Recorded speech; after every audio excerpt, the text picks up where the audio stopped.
are going to discuss about the digestive system of the human. मनुष्य का पाचन तंत्र के बारे में हम आज आपको बताएंगे। ये बहुत ही इंपॉर्टेंट पार्ट है बच्चों, एक सिस्टम है जो मनुष्य का पाचन तंत्र के नाम से जानते हैं। First of all, you know very well what is digestion. पाचन क्या होता है? आपको पता है बच्चों कि पाचन के लिए हमें भोजन की आवश्यकता होती है और भोजन में हमें पोषक तत्व मिलते हैं। पोषक तत्वों की सहायता से ही हमें ऊर्जा मिलती है। तो इस तरह से सबसे पहले जैसे ही हम भोजन यानी न्यूट्रिएंट मटेरियल को माउथ के द्वारा अंदर शक करते हैं, अंदर ग्रहण करते हैं, वैसे ही यहां इंसीजर, केनाइन, प्रीमोलर और मोलर जैसे 4 इंसीजर की संख्या ऊपरी जबड़े में 2, निचली जबड़े में 2, यानी इंसीजर 2/2, केनाइन 1/1, प्रीमोलर 2/2, मोलर 3/3, यानी ये हाफ जबड़े की बात हो रही है। टोटल ऊपरी जबड़े में 8 और निचली जबड़े में 8। इसे मल्टीप्लाइड कर दिया 2 से तो 16 और 16, यानी ऊपरी जबड़े में 16 दांत, निचले जबड़े में 16 दांत, यानी टोटल 32 टूथ पाए जाते हैं। ये ह्यूमन का डेंटल फार्मूला है, which is the very important formula. आप इसे याद करें, dental formula of the human, incisor 2/2, canine 1/1, premolar 2/2, molar 3/3 equal 8/8 into 2 equal 16/16 equal 32, यानी ऊपरी और निचली जबड़े में मिलाकर 32 दांत पाए जाते हैं। इसे याद करने के लिए एक और टिप्स है 21-23/21-23, जो आप रिमेंबर कर सकते हैं। आइए, जैसे ही इंसीजर, केनाइन, प्रीमोलर और मोलर टूथ के पास भोजन जाता है, वैसे ही ये दांत अपना काम शुरू कर देते हैं। सबसे पहले भोजन को छोटे छोटे टुकड़े में काटा जाता है, फिर भोजन को चीरा और फाड़ा जाता है, चीर फाड़ जिसे कहते हैं। नाउ द नेक्स्ट, भोजन को तल दिया जाता है, फिर भोजन को पीस दिया जाता है। इतना प्रोसेस होने के बाद भोजन थोड़ा सा लुब्धि का रूप धारण करता है, वैसे ही जिह्वा पर जाकर टाइलिन नामक एंजाइम से मिक्स होकर के भोजन मीठापन का एहसास करा देता है। तुरंत जिह्वा के द्वारा उसे पुश कर दिया जाता है और जैसे ही भोजन यहां से पुश किया जाता है, वैसे ही आप देखें साइड से होता हुआ ईसोफेगस यानी ग्रास नली में जाता है।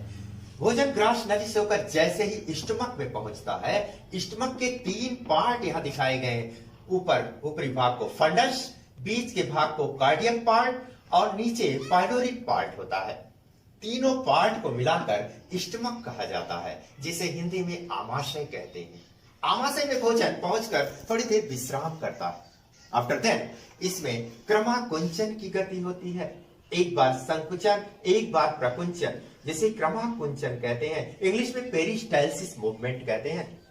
बच्चों, एक चीज यहाँ इंपॉर्टेंट आपको बताना जरूरी है कि यहाँ रेनिन नामक एंजाइम निकलता है।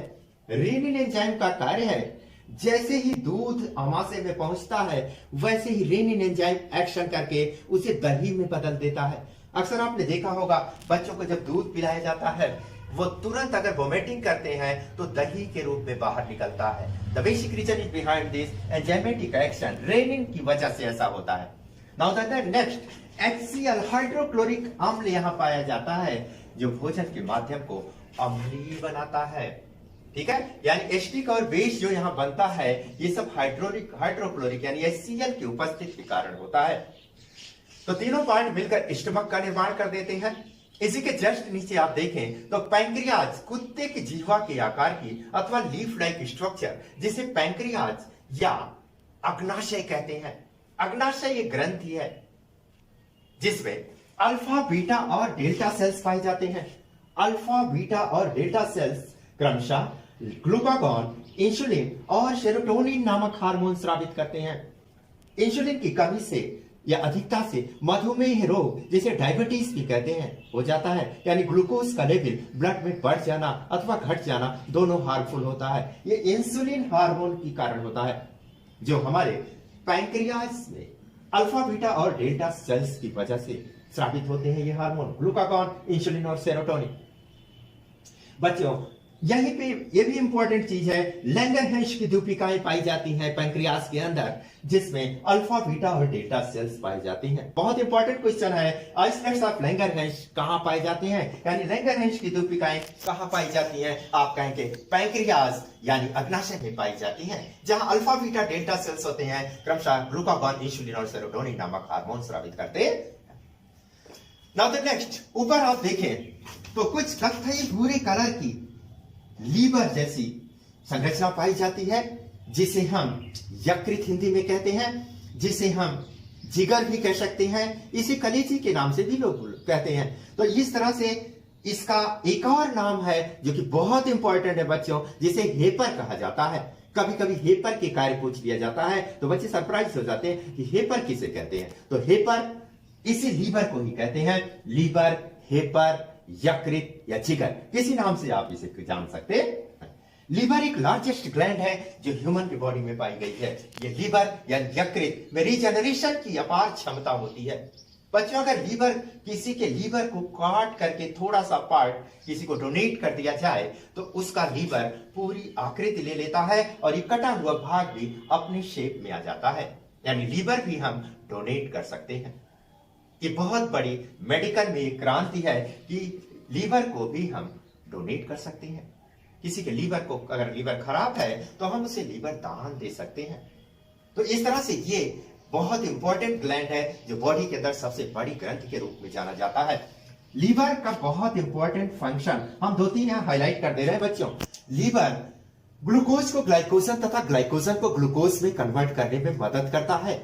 हिपैरिन का श्रावण करता है। हिपैरिन एक ऐसा पदार्थ है, एक ऐसा एंजाइम है जो बॉडी के अंदर हमारे ब्लड को क्लॉट नहीं होने देता, ब्लड को जमने नहीं देता है। यानी लीवर की वजह से ही हिपैरिन का श्रावण होता है।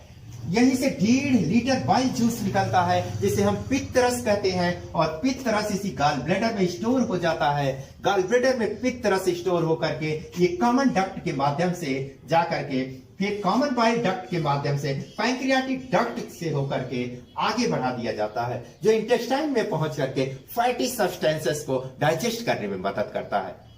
ये बहुत ही इंपॉर्टेंट रोल अदा करता है। कभी कभी बच्चों यहीं और हम थोड़ा डिटेल बता दे रहे हैं, क्योंकि इसी बाइल, जहां बाइल जूस कलेक्ट होता है, जो लीवर से सिक्रीट होता है, इसी में स्टोन फॉर्मेशन हो जाता है। आपने सुना होगा पित्त की थैली में पथरी, यानी गॉल ब्लैडर की पथरी बन जाती है, स्टोन फॉर्मेशन हो जाते हैं। तो डॉक्टर के पास जब हम जाते हैं तो अल्ट्रासाउंड के माध्यम से कहता है कि पथरी हो गई है और इस पथरी को ऑपरेट के थ्रू निकाला जाएगा। तो बच्चों, दूरबीन विधि से अथवा ओपन सर्जरी से इस पथरी को निकाला जाता है। और ये चूंकि गॉल ब्लैडर एक बैलून शेप स्ट्रक्चर है जो उसी स्टोन में चिपक जाती है। अगर हम उसे समय से इलाज ना करवाएं, उसे ना निकलवाएं, तो ये हमारे लीवर को डैमेज कर देगी, जिससे कार्सिनोमा अथवा कैंसर जैसी बीमारी होने का डर रहता है। इसीलिए इसे डॉक्टर यहां से रिमूव कर देते हैं। और जैसे ही गॉल ब्लैडर रिमूव हो जाता है, वैसे ही बाइल जूस जो है इसमें कलेक्ट नहीं हो पाता है। फलतः डॉक्टर कहते हैं कि फैटी सब्सटेंसेस या वशी पदार्थों का सेवन ना करें। अगर वशी पदार्थ को खाएंगे तो गैस्ट्रिक ट्रबल होगा, यानी गैस बनेगी, एसिडिटी के शिकार हो जाएंगे। नाउ द नेक्स्ट, जैसे ही भोजन बच्चों यहाँ स्टमक से धीरे धीरे मूवमेंट करके इंटेस्टाइन में पहुंचता है, वैसे आप देखें हमने यहाँ स्टार से हाईलाइटेड किया है। जेजुनम जो 8 फीट लंबी होती है, 8 फीट जेजुनम की लंबाई होती है, या 2.5 मीटर, 2.5 मीटर जिसे कह सकते हैं, इसकी लंबाई होती है। उसके बाद आप देखिए इलियम, जिसकी लंबाई 12 फीट या 3.5 मीटर होती, 3.5 मीटर इलियम की लंबाई 12 फीट होती है। और ये जो है जेजुनम, इलियम तथा एक इधर देखें ड्यूडिनम, जिसकी लंबाई 25 सेंटीमीटर है, ये तीनों मिला करके ये स्मॉल इंटेस्टाइन के पार्ट है। कौन कौन? इधर देखिए जेजुनम, इधर देखिए इलियम, इधर देखिए duodenum. All 3 are related with the small intestine, यानी छोटी आंत के भाग हैं। उसके बाद देखिए बच्चों डिसेंडिंग कोलन, ये कोलन देखिए, इसे कोलन कहते हैं, ये पेल्विक कोलन लिखा गया है। डिसेंडिंग कोलन जो लार्ज इंटेस्टाइन का पार्ट है। और इधर आप देख लें, लार्ज इंटेस्टाइन का पार्ट सीकम भी होता है। और सबसे नीचे देखें rectum, it is also the part of the large intestine. यानी अगर हम बड़ी आंत का भाग आपसे पूछें तो आप कहेंगे कोलन, आप कहेंगे रेक्टम तथा सीकम। ये सभी जो हैं लार्ज इंटेस्टाइन यानी बड़ी आंत के भाग हैं।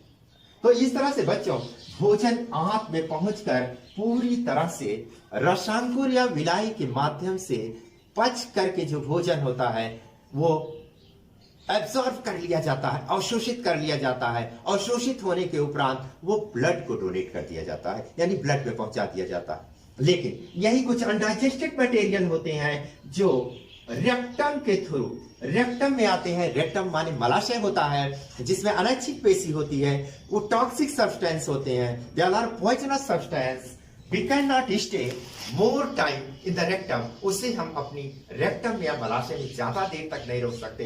इसलिए टाइम टू टाइम ये जो है अनैच्छिक पेशियां होती हैं जो मूवमेंट करती हैं और ये एनल ओपनिंग के थ्रू एटमॉस्फेयर में सीक्रेट कर दी जाती है। तो इस तरह से मैंने आपको जो बताया, ये whole process is called digestion. The organ which is responsible in this process is called digestive organ and the system which is formed in this process is called digestive system. इस तरह से बच्चों, ये पूरा पाचन तंत्र है जो ह्यूमन के पाचन तंत्र के रूप में जाना जाता है। तो आपको अगर ये टॉपिक, आपको ये वीडियो पसंद आया हो तो आप शेयर करें, लाइक करें, सब्सक्राइब करें तथा आइकन बेल दबाना ना भूलें। Thank you very much.